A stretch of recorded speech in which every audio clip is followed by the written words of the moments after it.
All families in the UK are set to be worse off by 2030. That's right, every single family, from the wealthiest to the poorest, is heading into a financial storm that no amount of political promises seems to be able to halt. But, and here's the kicker, it is the most vulnerable who will feel the brunt of this crisis. Hello, I'm Adam Cherry, and this is GBN Originals. So recent data from the Joseph Rowntree Foundation paints an absolutely dire picture. By 2030, the average British family will be £1,400 worse off annually. And for those on the lowest incomes, I'm afraid it's even worse. They're set to lose £900 of disposable income by 2030, which is a 6% drop. What is the reason for that? The cost of living isn't just rising, it's absolutely soaring. Housing costs, energy prices, the cost of food, the spiralling cost of rent, mortgage, it's all contributing to this massive squeeze.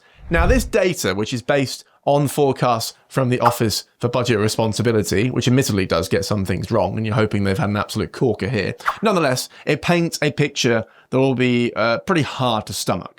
But it's one that politicians are going to need to confront head on, particularly because this will be happening around the election time in 2029, 2030.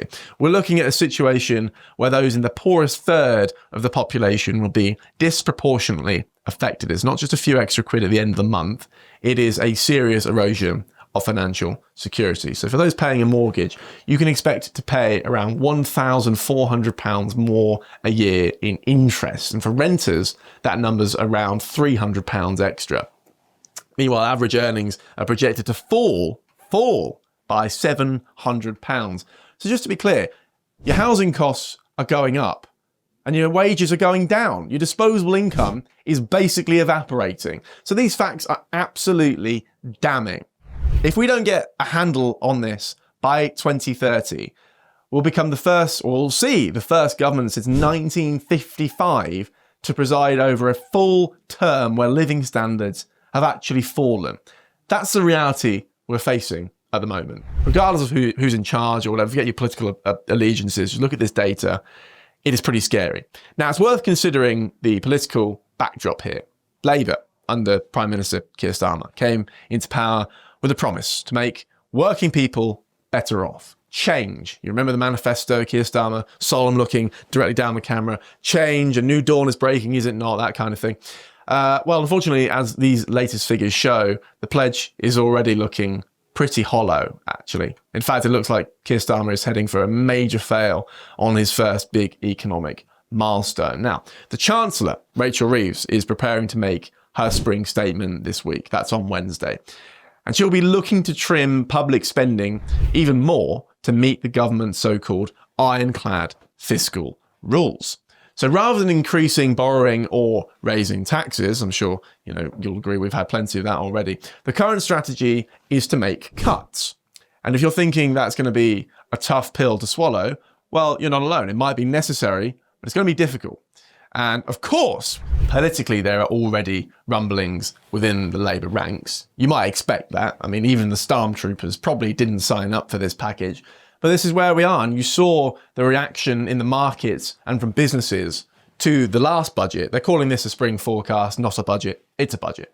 But in October, when they announced they're raising taxes and seriously whacking businesses and therefore any hopes of pay rises or new job opportunities, that was a disaster. So now they've obviously gone in the other direction and they've got Morgan McSweeney, the new chief of staff, in there cracking the whip and making sure that the ironclad fiscal rules are held to. It doesn't help that you've got reform snapping away at your heels on the right, and that's got some people pretty nervous at the top of the Labour Party. But nonetheless, it does mean that on Wednesday, not just Labour MPs, but a lot on the left are going to kick up a massive fuss over this. They're going to call this austerity on steroids. They're going to absolutely hate it. They're going to say this is the Tory party in disguise. I mean, to be honest, the Tory party would absolutely love to have implemented half of what this Labour government have done in the last couple of weeks, but there we are. It can be done. You just need to have the will to do it.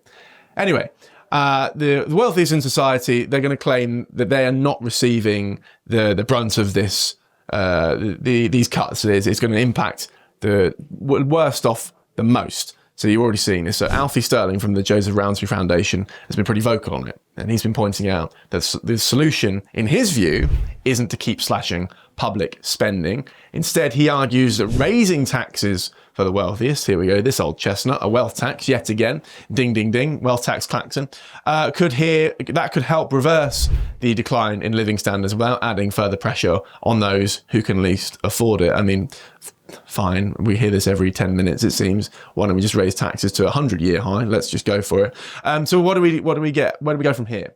Bit of a crossroads, aren't we? On the one hand, we have a government that is pursuing cuts because they think it's the only option to balance the books. On the other hand, you've got the squawks within the party claiming that these so-called austerity measures will not be enough to fix the fundamental problems in the UK economy. Look, either way, looking at the data and saying we're going to be worse off in 2030 by such an extent suggests there's a real risk that we're digging ourselves into an even deeper hole here.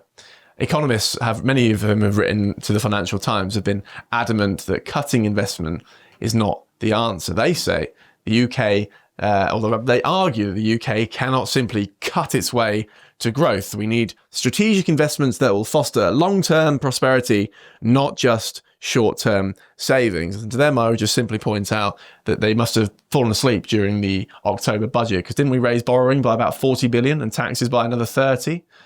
No, we need more taxes. That'll be the antidote to this. It's worth noting that public services are obviously facing challenges. Yes, I know that. Local government, justice, prisons. We saw the early prisoner release scheme. So clearly investment in certain areas is absolutely necessary. And there's a strain on local communities. Something radical does need to be done. But this argument that we need to pull for the borrowing lever once again, I just don't think people are smelling the coffee on this one. Even if you just forget the economics of this, if you forget the Financial Times journalists and the think tanks, all that, and you just look at this from a political perspective, it is really interesting as well. Half of this stuff, you wouldn't be surprised to see George Osborne beaming with joy at the dispatch box, announcing half of it. In the last year, what we've seen. So cuts to welfare, cuts to disability payment, the winter fuel allowance, massive cuts to the civil service. By the way, it was Jeremy Hunt who said about 100 million times that he was going to get the size of Whitehall, of the civil service, down to pre-pandemic levels. Didn't do it. Now, finally, it seems the Labour government are going to do it.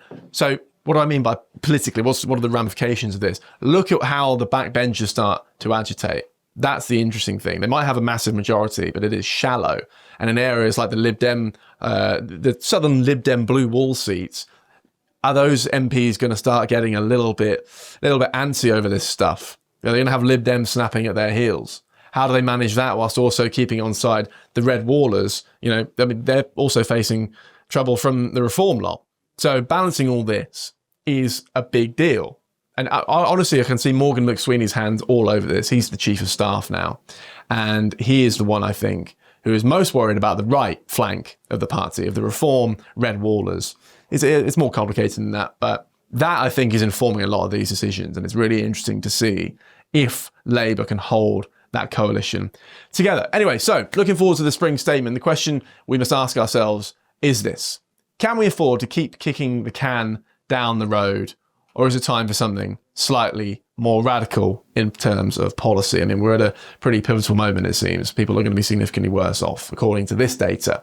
And you can feel it already, and we haven't even had the impact of the rise on national insurance for businesses yet. We haven't even got there yet. So brace yourselves, it could get ugly.